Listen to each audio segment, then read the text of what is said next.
Hey, Eric Music here. Welcome to the Subscription Box Show. And if you enjoy this podcast or it has even helped your business in any way, then I'd ask you to please consider supporting the show by visiting the subscriptionboxshow.locals.com.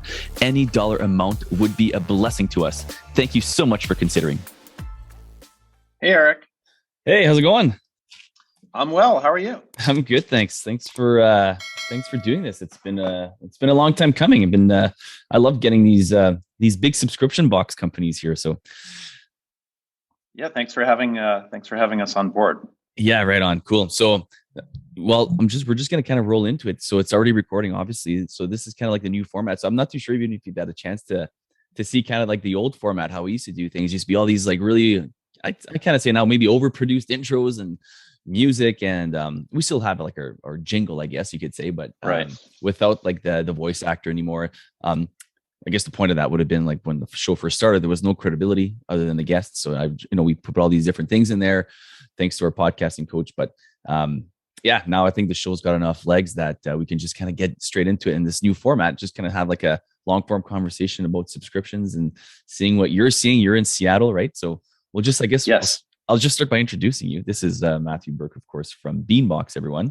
So whether you're listening to this through your favorite podcast player or you're watching it on YouTube, welcome here. Glad to have you. And those on Locals, we're going to have an exclusive post-show wrap-up with Matthew after the show's concluded. So welcome here.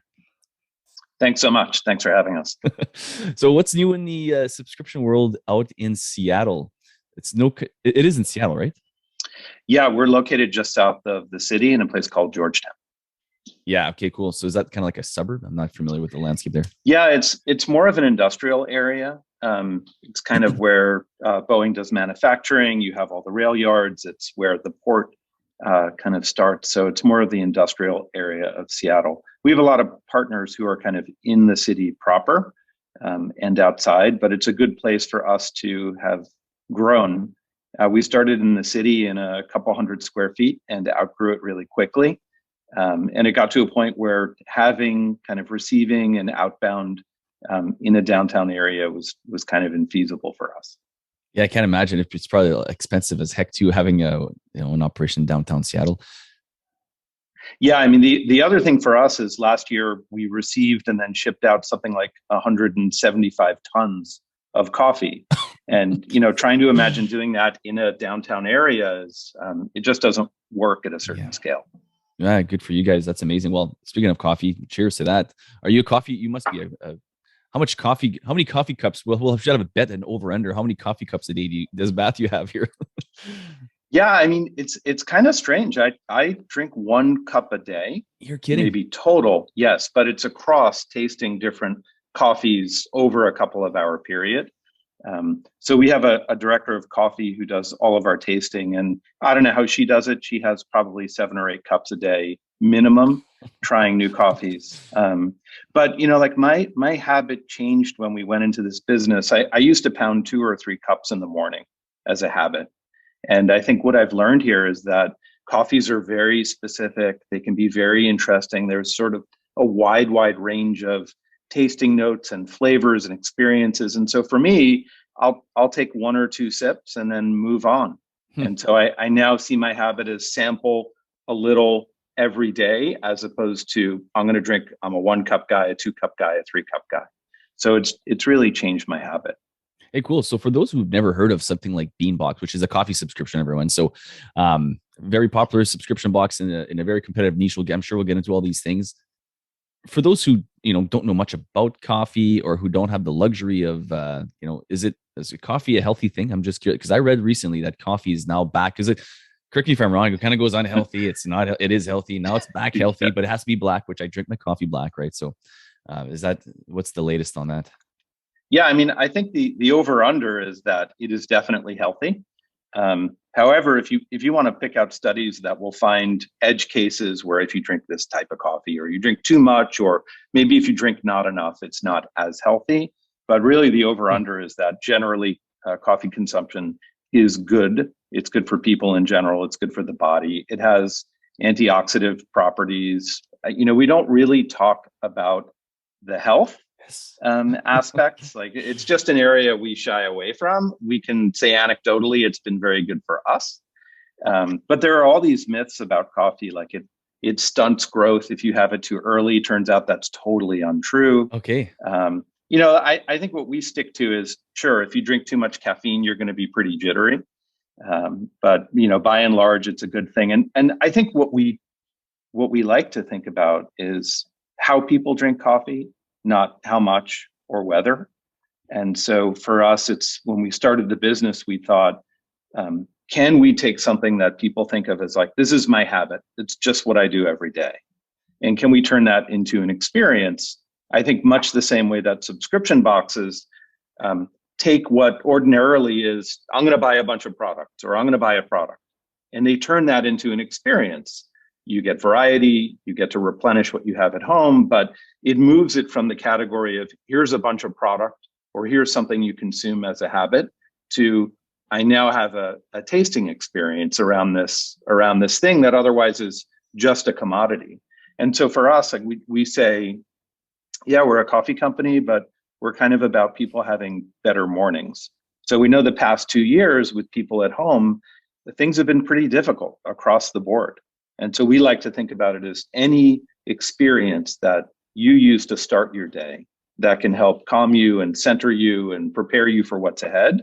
That overall is going to be great for your mental health. It's going to be great for your physical health. And we see coffee as kind of an experience-based ritual where you're not just chugging it. And so for us, the health benefits are, here's an experience you can have every day. And we think better mornings lead to better days. And that's just how we've come to think about coffee as a morning experience, as opposed to here are a bunch of products that you can bring into your home. Nice. Yeah. You know what? Yeah. Just go with 1 cup of coffee. If I don't have my cup of coffee, my goodness, it's, I'll tell you what I had to do. I was too acidic. So my doctor had said, like, try cutting out like some acidic things, including coffee for a month. I Sure. did it. That was not fun. That was not easy. You see how you're kind of attached to these things, right? Like headaches and very drowsy. And I was like, just really slow going here. I was like, I can't do this. So I did it for a month. And then he's like, instead of having your, 4 to 6 cups a day, let's try to go to, maximum 3 cups a day. So I kind of keep it between 3 cups. I'll have my, 3, maybe 4 cups in a day. And that's kind of it. But, how did it all start for you? Let's kind of like bring it back here. Like, you guys, correct me if I'm wrong, 2014. Is that kind of like, yeah, we're in our 8th year. Wow. It's been a while. Good for you guys. That's incredible. Were you guys one of the first boxes out there when it comes to coffee? I mean, when we started, the big one was Birchbox. They were very, very large. Of course, this is a long, long time ago, but I think the category was just starting to come into its own. And I think if you peel back sort of the press and you go back to 2014, 2015, most of the boxes that were around there are really no more, or they've turned into something else. So yeah, it was very, very early for the category. How did you guys start? What was the idea behind it? Coffee lover, and I got to get this into people's hands. I like tasting different coffees. Like, who is the how did this all kind of just come together? It was just a love of passion of the coffee bean, and wanted to share that with the world. It really wasn't. My co-founder and I come from software engineering. That's our background. Okay. And so we got together to do a startup, and we were making apps for people, and we did like user interviews. And so we'd lured someone in. We said like, oh, we want to ask you about your habits using your phone and what apps you use, and let us buy you a cup of coffee. And so we had all of these. We started a company and we were building these apps, and we had all these meetings where we were offering to buy people coffee. And we were in a little part of Seattle called Fremont. And Fremont has these tiny little cafes. They all roast their own coffee. They all post like tasting notes for coffees that are only around for a couple of weeks on their blackboards. And we went into these little shops and we're buying people cups of coffee. And as we're drinking it ourselves, we're like, there's something to this. Like, this doesn't taste like the Starbucks we get downtown, and it doesn't taste like anything we're used to. And what we discovered is that, these cafes are roasting their own, they're sourcing their own beans. They're giving it to you fresh. So it's not at the end of a 6+ week supply chain. It's literally been roasted a couple days before. And we thought, there's probably something here. And we also realized that come holiday, we would do things like buy bags of fresh roasted coffee and we would send it to family out east. And we thought, there's something under our noses. And so we kind of started looking into the industry, and through it, we've become coffee lovers, but we're real outsiders to the coffee industry. And I actually think that's kind of an advantage. And what we saw when we looked at it is the type of coffee that we sell it's called specialty coffee. So it's a certain tier of quality. It's handled in very particular ways. And what we learned is that, coffee it's a massive industry, as everyone watching and listening will know. Mm-hmm. But there's a segment of it that's growing really quickly. And that is this sort of high-end coffee that people have come to appreciate. And so we learned that was kind of going crazy, but at retail. And we thought, well, what if you don't have a local roaster? What if you don't have a local cafe? And the more we thought about it, what if you're not in Seattle, the hub of coffee drinkers in North America, right? What if we call it the coffee deserts of the US? But like our hypothesis was that all of that love of great coffee was going to move out of the cafe and into the home. And we thought, let's design a product not just around shipping coffee to the home, but around sampling and discovering new kinds of coffee. And let's imagine that the puck is going there, and that's where we want to be.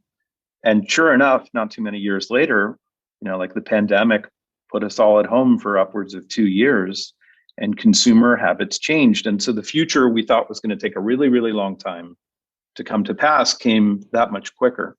And so over the course of 8 years, we've become, mild coffee experts and coffee lovers and all of that. But it's because we thought the future was going to be in that great coffee going into people's homes. And we built our business around that idea. Was it a fairly simple thing to get people to kind of subscribe to a coffee box back in the early days? Or people kind of jumping out? No, yeah. No, I mean, not at all. And I think other entrepreneurs who are either going into new categories or taking an existing category like the subscription box and modulating it, people don't always understand. And back in 2014, we would go and source coffee from local coffee roasters, and we'd give them our whole pitch. And they would kind of sit back and say, well, first of all, you can't sell coffee online. You can sell coffee in a market, you can sell it in a supermarket, you can sell it in a cafe like we do, but there's no way to sell coffee online. People they won't be able to experience it. They're not used to it. It won't work, but we're okay. Second of all, we're okay just kind of selling you 5 pounds, 10 pounds as a favor to you. And I think now the whole category of direct to consumer coffee, people buying it online, it's called the fourth wave. It's a real segment of the industry. But back then, nobody really saw that coming, because if people wanted coffee, they'd either buy it in the supermarket or go to a cafe. And the idea that you would look online and purchase your coffee and spend a lot of money for it was just bizarre to people.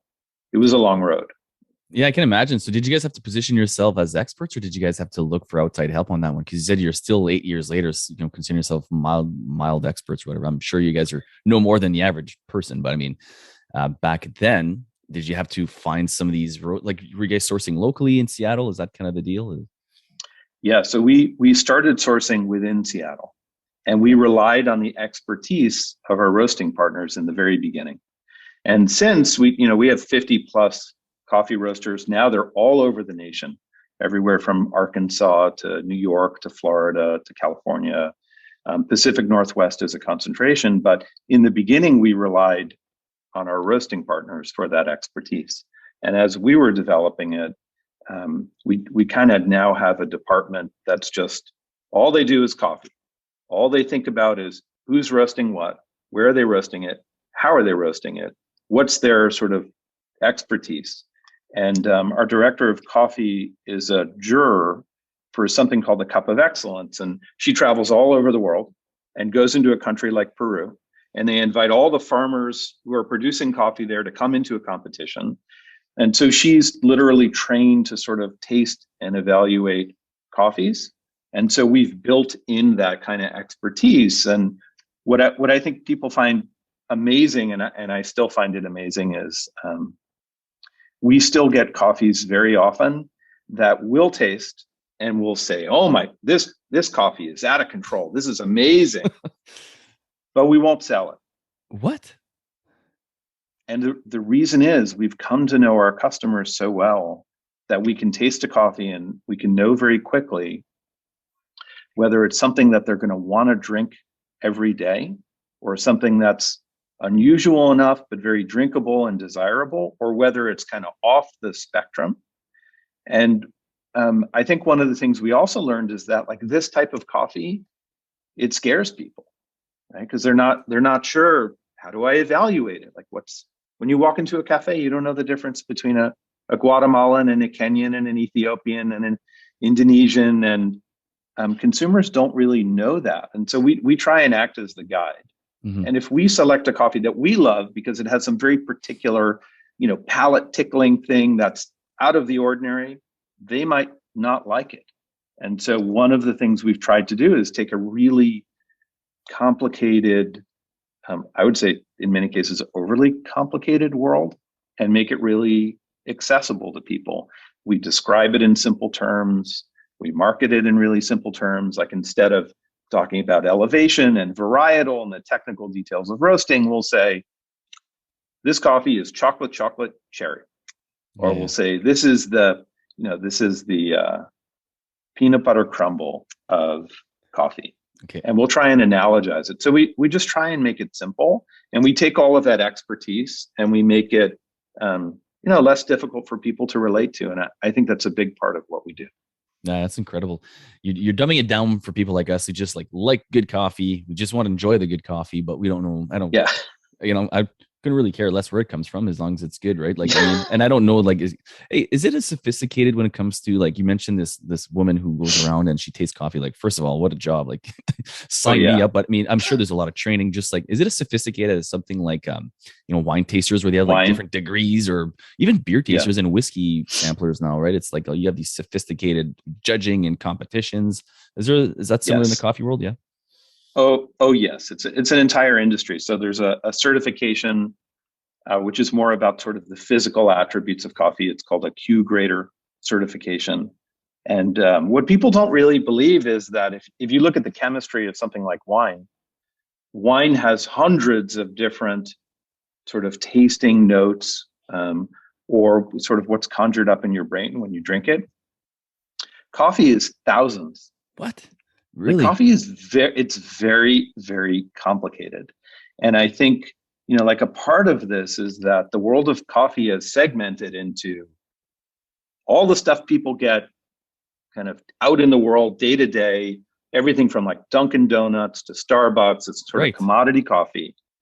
And then there are these little cafes that even to this day, like, I'm a little bit afraid to walk into some cafes because they're seen as like little places of expertise. And I'm not sure if I'm going to order the right thing, or if I ask for the wrong thing, are they going to correct me? And again, it's like, it is a very, very technical world. And so it's either mass market, like, just give me this milk drink with 3 sugars and we're good to go, like a Dunkin' Donuts.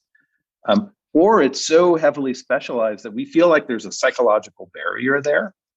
And I think when you let people experience that in your home and try new things, and you make it accessible and not a little bit frightening, then there's a market there. And the same thing happened with wine in the 80s, and the same thing happened with craft beer in the aughts, where it went from this realm of highly specialized, you can only get it in 1 or 2 places, very technical, to the mass market adopting these products that were, they were craft and they were unique, and in many cases made by hand, and that got co-opted by the broader sort of industry. And the same is happening in coffee. Yeah, coffee, it's funny you say that, because even just the strength of coffee, right? Like, people think the average coffee drinker in Canada here, right? You go to either your Tim Hortons guy or gal, right? Tim Hortons is massive here, and you have your double, which is like atrocious, by the way. Like, I can't stand anything in my coffee, but like the double is like the most Canadian coffee thing at Tim Hortons, right? And then you have people who go to Starbucks or to one of the, but now even up here, like I'm in a small town in central Canada.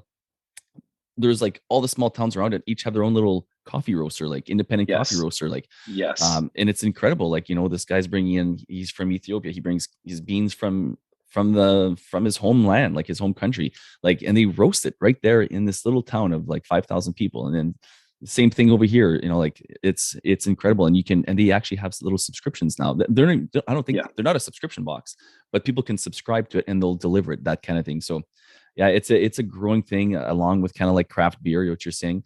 And but yeah, just to go back to the coffee, like this, just how you strengthen your coffee, right? Like I make my coffee pretty strong here, what I consider, and then you go to someone else, so Sure. I can see like the I don't know, you said thousands of different things. Does that include like the strength of the coffee and like all these, the age of the Yeah, I coffee? mean, I'm sure like so many factors. yeah, the thousands of different sort of they're these sort of chemical triggers for our brains that will tell us, for example, oh, like, am I tasting cherry?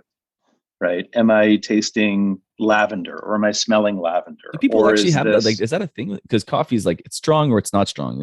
People, yeah, no, no? And I mean, this is our business. So like yeah, our job is to take people from I'm going to Tim Hortons or I'm going to Dunkin' Donuts and coffee is coffee and put lots of sugar and milk in it, yeah. to whoa, this cheese, like there's cherry in here, or this is floral, Hmm. or I there's like a kind of a caramel taste in here, or blueberries. And this is what kind of blew us away in the very beginning. You can, the same way that you can taste in wine these different flavors, like the more good coffee you drink, the more you come to appreciate what the flavors are and what the notes are. And this is independent from all the complexity of how you brew it and what equipment you use and all of that. We have one partner who, his way of tasting coffee is he takes a roasted bean, he eats the bean. Hmm. He doesn't brew it at all. That's become his way of sampling. And so, there are all of these different perceptions that if it is a habit and you're like, get your double double and be done with it, or your grande fill in the blank, then what you're tasting is coffee. But as you try more and more coffees, especially really good ones, you come to perceive, for example, Southeast Asian coffees are more grounded and earthy, and they can be spicy. Whereas coffees from Kenya are very floral. And from Ethiopia, they might be more fruity. And there are different types of processing for the bean that bring out different flavor notes. Or you get Latin American coffees that are more chocolate and caramel. And there are all these different perceptions. And our best customer is the customer that goes from a double double or goes from being a Dunkin' customer to saying like, oh, these guys have a new, they have a new Panama, and I love a medium roast Panama. And that's the one I'm going to get because there's only 150 pounds of it, and I'm going to try that one. And so people kind of graduate in what they're able to perceive and really what they're able to enjoy. And it brings it back to kind of your question about health. For us, when a product becomes more of an experience that you appreciate, like we think that's the healthiest way to start your day. And that's, that's kind of what we do, is we help people discover what coffee can actually be like without those barriers of, walking into a cafe and being worried that you're going to order the wrong thing or be judged or, Yeah. So. Well, that's what's great about subscriptions too. Like something like you guys, like someone just has to subscribe to the box. They get the coffee. They know it's curated professionally. They know what they're getting. What do you think? Yeah, well, maybe we'll get about what you think. Well, I'm so shocked people buy like pre-grinded, because we've had other coffee subscriptions on before, and it's like the freshness of a coffee has like a shelf life, and the stuff you're buying that's been sitting, you look at the expiry date on like your typical, I don't know, Edwards or whatever Kirkland kind of coffee thing, Sure. Like it's pre-grinded, it's like it's good for like a year or whatever. It's like, holy cow, like by the time someone might get that, it must just be, you must just, I don't know, shake your head that people can actually still that are coffee people, right? Like your average, Joe and Mary from, Manitoba, they just want their cup of coffee in the morning, and they brew this stuff they bought for super cheap. And does that still blow your mind that like, or how do you get through to these people? I guess would be the better question. Like, yeah. So I think for us, and I'll be honest, wherever I go, whatever I drink, there's something interesting in that cup. It doesn't matter if it's like the best coffee and it's like $200 a pound or something crazy, or if I'm just driving through somewhere, like there's always something for me to kind of taste in that. even in a gas station coffee. yeah, even like Yeah. even once in a while, like I was traveling recently, and it, the coffee I was drinking was like it was pretty low quality. It wasn't even Arabica, but it was really interesting. I'm like, oh, this is a totally different flavor profile, and Hmm.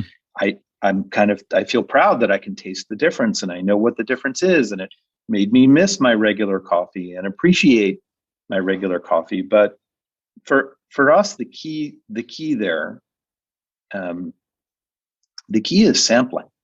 And the key is kind of slowly bringing people up the curve and also not making them afraid. And so the subscription that we sell the most is you get a box, but you get 4 different coffees in it. And over time, people start with, give me anything. So curate 4 different coffees in a box. And they can try a light and a medium and a dark and a blend and a single origin. And we don't care if they ask for it whole bean or ground, whatever works for you, because maybe they're just entering. And over time, what we find is that they customize it. They like a certain type of roast profile. And so that means that they're kind of learning. But compare that to the alternative, which is you're either ordering an espresso drink as you're kind of on the go, or a coffee, and you don't really appreciate it. You don't know what's in it. There's no sampling whatsoever. Or you find yourself in the grocery store, and there's like 75 or 100 different coffees, and you don't know the difference, but you have to buy it in a half pound or 12 ounces or a pound bag. And I think that's really hard for people. So our format is a little 2-ounce bag. It makes one pot. It's got 1.85 ounces of coffee in it, and it allows you to sample it. And if you like it, you can buy more of it, or you can start to have that type of coffee, or you can discover it. And as you discover it, you're learning more about, I never knew that Ethiopians tasted this way, but man, I really like those. And we also find, this is kind of interesting, when you help people try different coffees, their habits, their tastes, they change. And so I know this for me personally, like I went from loving, like my favorites were Ethiopians, any North African coffee. That was my thing. And I like them light roasted. But then I went into a different phase where I'm like, you know what? Latin American medium roast, like that's my thing. That's my boom. And now I'm like, you know what? I really like Southeast Asian coffees, and I actually like them darker. And so those things change over time, as opposed to, again, like, this is my habit. I go to Starbucks, this is what I get. I go to Tim Hortons, this is what I get. It's that help people know what they're experiencing and allow them to experience many different things, and they'll keep coming back and coming back and coming back. And that's what we've tried to focus on as we've grown the business. Yeah, that's interesting. We'll maybe get into the tech side of things later on. I'm kind of, just with your background with app developer must be a help. But yeah, we're kind of circle back into like maybe when you were launching here. But just before, I just want to thank today's sponsors. SUBTA. SUBTA is a subscription trade association. For those of you guys who are watching this, there's going to be a link there on the screen. You can click on the link to subsummit.com. So SubSummit this year is in Orlando from June 1st to June 3rd.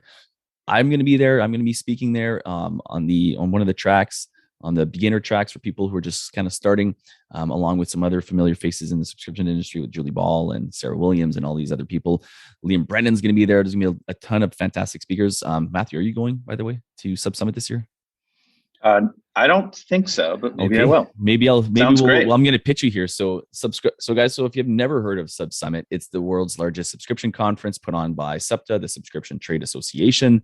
They're out of Detroit. They were on the show. I'm not too sure which episode's airing first, but for those of you guys who are considering going, before you buy your ticket, I'm going to suggest you go to our locals community. So on the bottom of the screen, there's always like the subscriptionboxshow.locals.com. Head over there. There's a fantastic offer just for the locals community of this show. I can't really say what it is until you go, but trust me, you don't want to buy your ticket without seeing this offer. It will blow your mind. It's the best one available that I know of. So if you're interested at all, you can either contact me if you can't find that link, and I'm going to get you that deal for you before you buy your ticket. But let's just say it's going to be well worth your time to go and check that out. for that link. So yeah, episode sponsored by SEPTA. And I just encourage everyone, if this show's been a blessing to you by any ways, if you've learned some things that's helped your business, you've learned through our amazing guests like Matthew, I suggest you come to our locals community and help support the show there. We're always looking for new supporters, and it does help us. I am not a full-time podcaster. I'm a full-time family man and business owner. I have my own subscription box, of course, but any amount helps when it comes to supporters, and you can start as low as $5 a month, or you can join for free. It's up to you. We leave it into your hands, and we appreciate the support if it's helped you at all. So thanks in advance for that. Back with you, Matthews. Yeah. So check out subsummit.com. But if you're going to go, let me know, because I'll set you up with my link with the amazing discounts we're getting. But yeah, it's, it has a lot of cool things. It has the cube awards. It has a bunch of speakers. Just the networking aspect of things, being with like-minded, subscription box entrepreneurs is fantastic. But yeah, there's quite a you can see from the videos, like past years of what they've done. I've never been. I would have been in the last few years, but we're kind of stuck up here. So we're hoping that everything is opened up and we can all join together, because I miss live events, man. I love people. Yeah. I love being around people, and yeah, I can't wait to go shake hands and hug people again. So let's go back to the beginning of Beanbox here. I'm things obviously have changed in the industry. I interview a lot of people that have just maybe recently launched. I've obviously interviewed some people that have launched, back as far as you have. But what was your launching experiences like? What was maybe the biggest struggle when you guys were launching to get this off the ground? Is it just to get awareness, or was it technical? What did that look like? Yeah, I honestly think one of the biggest struggles we had was shipping. Figuring out what ships, how long it takes, what it's going to cost, what the alternatives are. And that has been a persistent struggle over 8 years. And, a ton of things have changed in the shipping world, but that's always been kind of a constant struggle, is how do you get product out to customers in a time frame that's reasonable, without it sort of killing your business. That was really difficult.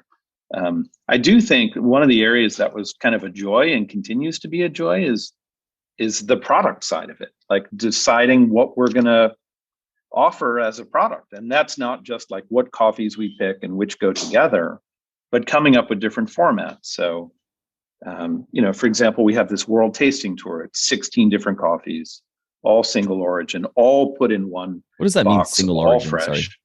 What does that say? Single origin for the rookie here. What's that? Yeah, so there are two types of coffees, and by and large, what you get are what are called blends. So a blend is, you might take a little bit of Indonesian and a little bit of Latin American. You might take a tiny bit of Ethiopian and bring them together, and that's called a blend because it comes from different origins around the world. Whereas a single origin can come from one producer, one farm in one location, and it can be just a specific part of their farm. Nice. And so single origins are like, they have very, very specific profiles. And the term everyone knows in coffee is mocha java, and mocha java has come to mean something totally different than its origin. The very first coffee blend was a bunch of beans from the port of Mocha and a bunch of beans from Java, and they put them together, and it was the first coffee blend. And you can still find true mocha javas, but they're really, really hard to come by. So anyway, the product part of what we did was always, like, from the very beginning, it was kind of a joy to figure out what those new formats would be.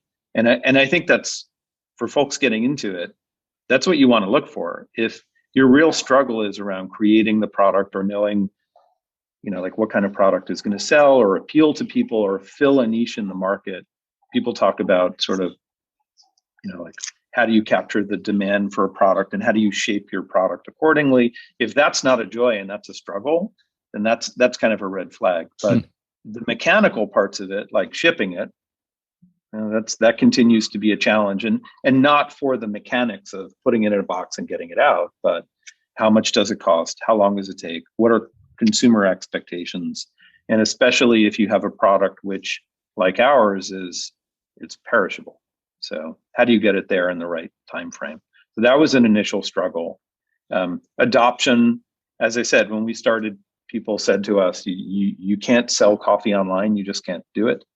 And so there was a bit of an adoption curve. And I think folks who are starting these type of businesses will also know that suppliers can be hard to work with when you're just getting started. 100%. Yeah. You want to buy wholesale, but they have wholesale minimums.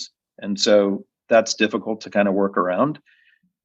That was a little bit of a challenge for us, but we had enough goodwill to kind of get started. And boy, that's changed over 8 years. We now buy a ton, literally tons and tons of coffees, but shipping continues to be a big challenge for the industry. You ship international? We do. So we ship up to Canada. We ship throughout the US. And for orders that are corporate, where they're kind of large orders, we'll ship that all over the world. But because, again, coffee's perishable, we want it to arrive in a reasonable time frame. And so we've kept things tight. Yeah. Do you guys do the free shipping or the paid shipping route? What's your thoughts behind that? Many of our products include free shipping, and they have from the very beginning. And then for those products that do not include free shipping, we have a free shipping threshold. It's right now it's $40. So if you buy 40 or more, you get free standard shipping. And then we allow for upgraded 2-day or 1-day shipping throughout the US. That's nice. Yeah, I think one of the problems sometimes, it doesn't matter what niche you're in. And I mean, it's probably no different than coffee, is people look at the price and then they look at, if you have to factor in the shipping, obviously people probably don't realize that they have to still pay for it. It's just kind of built in the price. What kind of value can you add on a coffee box? So I'll just look at, different niches, right? Like people have to, the whole experience of your experience, especially in your niche, is that people are actually tasting it, right? So that's the experience in itself. Yes. But what kind of other value did you have to figure out to put in there so that people can get past the price point? And, because they could maybe say, well, I can just go down, if they are in a city, I can go to this place and get this coffee. Like, why would I order it online, right? And that's what we all struggle with, whatever niche you're in. So I think the experience and the customer, the value that has to be in there, it goes past sometimes the product, right? Yeah, that's absolutely true. So for us, I think there are a couple of things. Number one, the sampling format allows you to try different things. So that's been built into our products from day one, and it's still unique. So even if you go to a coffee roaster, you might get 2 or you might get 3 coffees, but they're going to be larger bags. It's really difficult to fill small bags and make that work at scale. So we're still the only company where you can get that real tasting format, where you're just 1 pot per bag as opposed to a bunch of big bags. That's number one. I think number 2 is we give access to coffees that they're really hard to get. And in some cases, we did a feature where we had 20% of the world's supply of that coffee. That was it. That's incredible. So we had an allocation, we offered it to our customers, and then it was gone, and you have to wait a year. So that's kind of the second thing, is access. The third is really accessibility. Describing it in ways that are approachable and relevant to regular consumers who are not coffee experts. We provide that level of value on every single bag. I think the final bit of value we kind of cook into the product is our standard of care for handling the product, that is the coffee, is super high. And so every bag is, mostly recyclable. It's fully standardized. It's not packaged by hand with a bunch of people pouring beans in. If it's ground immediately before going in and being sealed. We've standardized the packaging, the format. You can reorder with a QR code. And so the idea is to get people engaged with the coffee and to standardize their experience for ordering it, reordering it, trying new coffees. And that's kind of beyond the box, if you will. Yeah. That's the other type of value I think people look for is my experience going to be standardized? Am I going to be able to get more of it? How is it productized over time? So for example, do you have too many options? You can get every 5 days, you can get every 10 days, you can get or it's monthly, biweekly, weekly? Like, have you productized that the right way? Have you made it easy for people to order and reorder? So you can order by QR.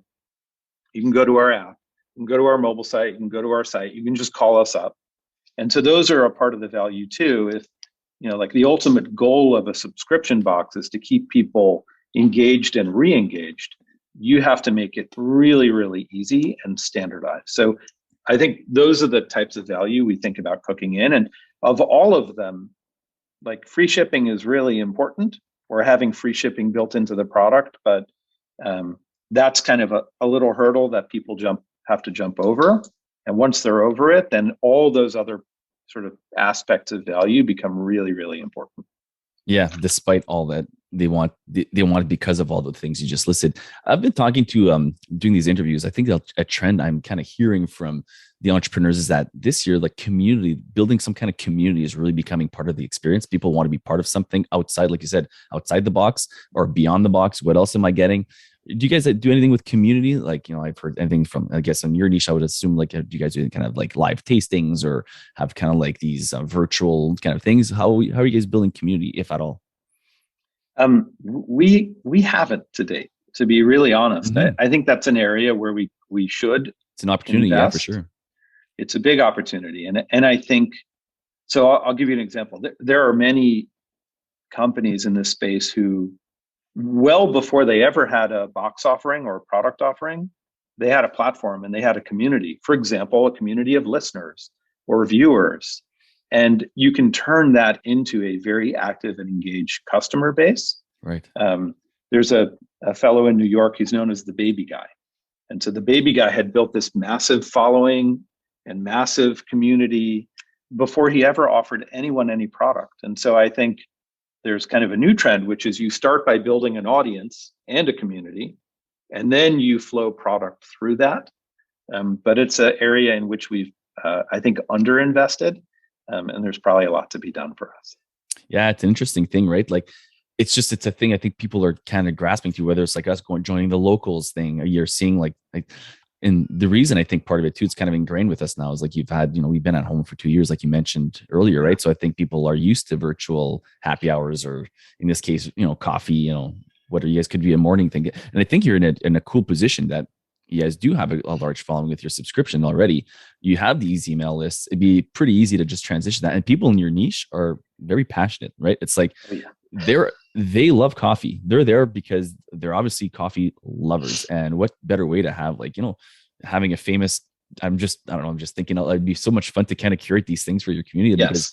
Because, having this famous judge like that lady come on and do some virtual things and teach people how to, because my coffee, like I grind it. I got whole beans that come in, but I don't know how to taste the notes of, it just tastes that it's either strong or not strong enough kind of thing. Right. Yeah, you're totally right. That's an area where we will likely develop. We'll do some development in the future, but we do. We have the kind of signal there. So we have tens of thousands of reviews of coffees from 8 years, and so people are active and engaged. And we have people who every coffee they get, they write a review, and they say, "This is how I brewed it, and this is what I detected when I tasted Wow. it."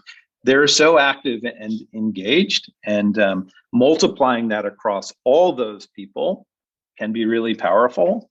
But that's an area for us to dig into in future. Yeah, no kidding. I mean, you've already got an engaged, members, right? So what a cool opportunity. Well, good luck with that. However that's going to transition to, because I think it's going to be cool to see kind of it develop into something. Do you guys have levels when it comes to like people subscribing? Like, let's say I'm a newbie. I just, I'll let you pick, and then, you can dumb it down to me, chocolate or whatever, like you said. And then is there levels where I'm actually like I know my stuff here, and that's why I'm picking Bean Box, and talk to me like don't talk to me like I'm 5 anymore. Is there something like that for people? We try and draw kind of a balance. So I would say the bulk of our customers are people who they're relatively new to coffee. They know that they really like it. They are still learning. And maybe like the measure of their sort of newness to it is that in their kitchen, they're probably using like a Mr. Coffee or a Krups from maybe 10, 15, sometimes 20 years ago. And, we like to say like that's a mark of making your product accessible to everyone. But those customers also then graduate up to buying really specific, expensive gear and knowing exactly what they want and learning the difference between varietals and processing methods. And So they come up the curve, and some folks do come to us directly who know that they trust our curation. They know we're pulling from over 50 different coffee roasters, and those folks tend to be much more technically inclined. And so we provide that information to them. But by and large, like I would say across the board, whether you're sort of a newbie or you're super into it and highly technical, I think the buck sort of stops with the product, and the product is the coffee. And so if you're super technical, you're just going to taste a lot more in your cup, and you're going to understand that like a washed varietal tastes like this, and other processing methods taste like that. And you're going to know if we offer something that's anaerobically fermented versus thermoshock versus all of these sort of exotic, you're going to know exactly what those exotic monikers mean. But for everyone else, they're just going to try a neat coffee and they're going to see what it tastes like. So we try and like that accessibility works whether you're new to it or you're super technical. But we just, our philosophy is don't block anyone out for any reason. If they wanted whole bean, that's great. If they want it ground, that's great. No, that's important for sure. You don't want that to be the barrier that's like, well, I can't even, I don't have a grinder yet or whatever. Yeah. Looking back, what's changed the most in your opinion from subscriptions, from 2014 to 2022? What are you kind of seeing? Is it just the tech behind everything? Is it the way people are engaged? Obviously, there's like so many subscription boxes now. Do you guys kind of try to reach out differently? And maybe what's your number one method of, acquiring new customers today compared to what it used to be? Honestly, that hasn't really changed. We don't do a ton of paid advertising. Our our largest source of direct revenue is email, and that's been true from the beginning. So anything we can do to bring people into our list and welcome them into the fold has been a great generator of revenue for us, and not just new revenue, but repeat and loyalty revenue, and that hasn't changed. It took us probably a year to realize that, and we should have known from day one. And that was a costly learning, but email is kind of the key to the engine and keeping the engine running and growing. So I think that's been the same the whole time. But I do think there's now consumers have expectations around what subscriptions are and how they work. And that certainly wasn't true 8 years ago. I think in many respects it makes it easier, but I think also with all of the new entrants, I think it also makes it harder for consumers to understand whether the thing they're subscribing to is going to be around a year from now or 2 years from now or 3 years from now, right? So what's the level of confidence in the brand? I think that's become much more important because it's less of a novelty and more of, well, there are all of these different subscriptions you can get. And then I think from a consumer standpoint, one thing we know anecdotally is that there have been subscription boxes for everything. And I think what some consumers learn in interesting ways is that you might not need that thing with some regularity. You might, or you might not. Socks are a great example where you're always losing socks and you always want more, but do you need them every month? Not sure. Maybe 6 weeks, maybe 2 months. Whereas, coffee is something you need all the time. And so I think consumers now have more of a sensitivity to, if I'm subscribing to this thing, do I really need it on with whatever basis they're getting it? And I think the final thing that's really changed, and this is interesting, is there are now many, many more sort of restraints or constraints around how you depict ongoing charges and how you do that in a way that's friendly to consumers. And those constrictions are now sort of backed by law in a way that they weren't when we started. So depending upon the state your customer is in, there are certain declarations that are really, really important. So you can't have terms and conditions in small text. And when we started, we're like, oh yeah, that's just going to take up space on the checkout, make it smaller, use a smaller font size. And these days, if you do that, like that's a big liability, or making it difficult for people to cancel. We've always said, like, let people just say, like, you know what, turn it off. I don't want it anymore. Don't charge me anymore. Whereas a lot of larger subscription companies over the years made that difficult. And there are now state laws that we're very thoughtful about, where you just have to be very clear. This is what you're paying up front. This is what you will be recharged. This is when you will be recharged.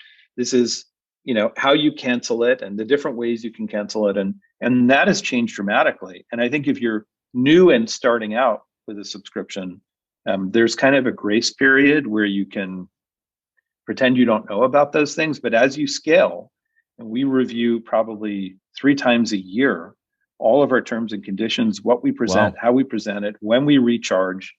And I think that's new and different in the industry.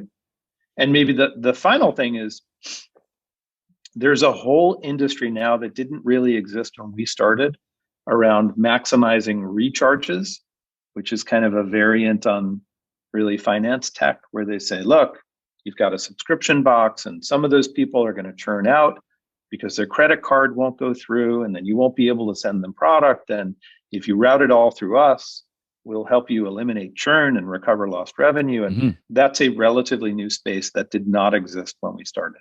Yeah, companies like Gravy. Is that I don't know if you guys use them specifically, but is it them? We don't Okay. we don't use anyone. We Oh, do it okay. ourselves. You did yourself. Yeah. Yeah, do it in house. Yeah, if you have the capabilities to do it in house, fantastic. Yeah. We use Gravy. Just it's kind of a hands off. We got a small team. At some point, you have to kind of like Yeah. let go. I typically would like to micromanage everything, so it's hard to let go of your baby sometimes. Yes. Like, come on, like they'll take care of it. They've got the copy that works, and yeah, that's a big part of it, right? Just circling back to email real quick, Matthew. Like, so you said it kind of like it's the machine that churns, and that's great if you come from maybe an existing audience, but you have all these massive amounts of emails. For the newbie out there, like, what do you guys do? But you still got to get people's emails, and that to me, it's a struggle to always find, like, how do people get emails? Like, there's obviously there's different ways of doing it. How do you guys, if it's not paid ads, how do you guys collect emails? Yeah. When we were smaller, what we focused on is, like, what are we going to do when someone shows up on the site to maximize the chance that they're going to get an email, or where they're going to give us their email. So, we focused on, like, and you see this on every site now. Back then you didn't. Give us your email for 15% off, or give us your phone number for 20% off, or collecting those on site is one of the first areas we kind of dug into. And so we said, if we can just get 20 emails a day, if we can get 40 emails, if we can get 100 emails a day. But as you scale, like, the sources, they vary. And so what we've done as we've gotten larger is we've found other companies to partner with to do giveaways. And so what you do is you kind of cross promote to your email list. They cross promote to theirs. You have people who join the giveaway. You give away either product or a trip or what have you. And that's a great way to build your list. And there are a couple of platforms now that help folks with this. Dojo Mojo is one example. And so Dojo kind of a Mojo. middle, Dojo Mojo, really enjoy working with them. Cool. So as you start scaling into that kind of middle tier, you can use these platforms to identify and partner with other brands to co-promote and build your list.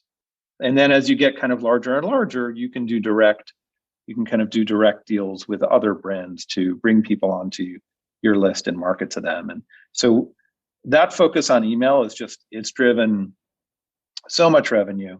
And I also think what is new is SMS. And so now, Yeah, like, you always know something is hot when you have new platforms kind of going after the space. And so SMS is really hot right now. We've allowed people to order coffee via SMS for, I think, going on 3+ years. But SMS is kind of the new direct communication channel. It's highly effective. Almost every SMS is like a guaranteed open. right. And so we use SMS all the time. And we grow that list the same way that we grow the email list. What's the tech behind? Do you guys have custom stuff built, or do you guys use like a Klaviyo or an Active Campaign for emails and all those kind of things? Yeah, when we started, we did all our own email stuff, and then we graduated to MailChimp, and then we graduated to Campaign Monitor, and then we kind of graduated to Klaviyo. I think for email, we've found a great home in Klaviyo. We really like their system. Same thing for SMS. When we started doing SMS, like, we did the programming, we kind of proved it out. We had different life cycles and flows. And then as we scaled, we thought, like you said, there are some things you really want to hold control of and other things you want to hand off. And so we've handed off SMS to Klaviyo as well. There are some things we do with SMS that are a little bit complicated to support. Like you can actually give us the ID or the number of a coffee, and then we will tell you how many bags you want and we'll charge it to your account. Cool. So that's kind of custom. But we use Klaviyo now for both the email and SMS, and they're a great partner. Yeah. Yeah, we've actually used them in the past, and then we've actually switched over to Active Campaign, which we really like. So but we love Klaviyo too. It's because of through a past guest that he uses it, and he had a course out. We decided to just switch. So my wife, she does all the email marketing. She could kind of follow it a little simpler, and we're in a transition phase with the site, so it just kind of landed that it was perfect, and so we've enjoyed it there as well. But I think a lot of people start with MailChimp, and then for whatever reason, I always thought they were the big ones when we first got into this. It's just everyone used MailChimp, but I think you graduate to something a little more sophisticated at some point with that. Cool. Well, Klaviyo, you talked about the emails collecting on the site. What we'll do is we're going to wrap this up soon for this segment. We're going to go into the post-show wrap-up exclusive to the Locals members. So if you're not on Locals, again, you see the link right on the screen here. If you're watching this, if you're listening to this, the subscription boxshow.locals.com. Go and register for free. You'll be able to see some cool stuff there. Like the post-show wrap-up, what we're going to be doing is we're going to go screen share. I'm going to screen share my screen with Matthew here, and we're going to go through a site and kind of do I'm huge into CRO right now. See how the sites are converting, and I'm kind of seeing what are the trends that I'm seeing in subscriptions and their pages. So we're going to kind of like let Matthew maybe bring us through his website and see why they did what they did, and a good converting site like Beanbox's site. You're cool with that, Matthew? Sure, we'll give it a try. That's great. We do a 5-10 minute post wrap up with Matthew, and we'll kind of go through, and we're going to kind of sift through his site and see what kind of things they're doing to collect emails and it makes it successful with the whole flow of the subscription to the checkout. So I think that's kind of like, I only had one more question. Like, if someone's new and they're listening to this, and I have a lot of people that are in the idea stage, they're fairly new to subscriptions, this whole industry. What's maybe the biggest caution or struggle they might encounter in today's landscape, you think? I mean, everything has gotten easier. There are platforms to do everything. And I think that's great. And you can kind of sew those platforms together. A Shopify with a Stripe, with a ... with a Klaviyo, with a ... And that makes it really easy. I think, so having built a lot of products over my career, I think for me, it comes down to as an entrepreneur thinking about what you're going to do, and especially for a subscription box, if you don't want to get that box every month or every couple of weeks or every week or whatever it is, if you don't want that in your home and you're not going to order it and pay for it with your own money, then don't do it. And to me, that's like the fundamental litmus. So both my co-founder and I, every couple of weeks, we get our box and we look at, we are very, very close to it, but still when we're at home, we want those coffees in our home, and I want to see how it arrives, and I want to see what the experience is. And if you don't want to do that with your own product, then you're not meeting that litmus. And I think that's kept us really honest as well, because we've made changes in shipping, in packaging, in presentation. And if you act as your own customer, you'll pick those up in a way that's different from being in the business and working in the business. And you have to be your own best customer. And as your own customer, you're going to notice things that are just all your other customers are going to notice. And if you can't do that, then you're kind of missing a big opportunity. Yeah, including your own email flows and stuff, which is enough to do an episode on its own. Just quickly, how many? So you talk about the email list. Let's say you're you're targeting some warm middle kind of funnel. How often do you guys target through email? Do you guys do once a week, couple times a week? It depends. So almost all of our emails are flow determined. So they're all based on your life cycle. Are you new? Have you visited? Have you not? Where have you come from? What offer are we giving? And then depending upon, do you go to the site? Do you add something to your cart? Do you actually buy something? All of those trigger kind of life cycle dependent emails. Where we do broadcast emails are generally for holidays when we have specific offers, or when we're doing sales. or we have a rhythm which is weekly. So depending upon your segment, which is what kind of coffee you like, we will do up to 3 different product features or coffee features every week. And so that rhythm, we have that rhythm no matter what. So if you're a customer or you're on our list, you get at least 1, if not 2 or more every week, featuring new product or new coffee or an offer. Love it. Well, it's good stuff. I think we're going to segue into the post-show wrap-up. So again, thanks to Subta for sponsoring this episode. If you guys want the sweet Sub Summit deal, you can first of all register to subta.com for free. Just so you know, you can just go subta.com, SUBTA, and register for free there. There's paid memberships as well if you want. I pay I think it's $99 a year to get my full membership there. You get a SUPTA seal. You can put on your website for credibility, instant credibility from the trade association that is representative of us all. And then Sub Summit, no brainer. June, if you're wanting to learn from the best in the biz, you got to get over to subsummit.com. But don't do that before heading to the locals community to get your sweet discount. And again, Eric at the Subscription Box Show, if you've got any questions about that, I'd be happy to answer you. I've had people reach out and say, I can't find this thing, or it's exclusive to this video. No problem. I've got a code for you, and it's going to blow your mind. It will not disappoint. Trust me. Okay. So with that, we're going to say goodbye to the YouTube viewers and the listeners of the show. Thanks for listening. Thanks for watching, everyone. And for those of you who are supporters on the Locals community, head over to Locals to watch the post-show wrap-up. We're going to do some CRO stuff with Matthew Berk of Bean Box. Cheers.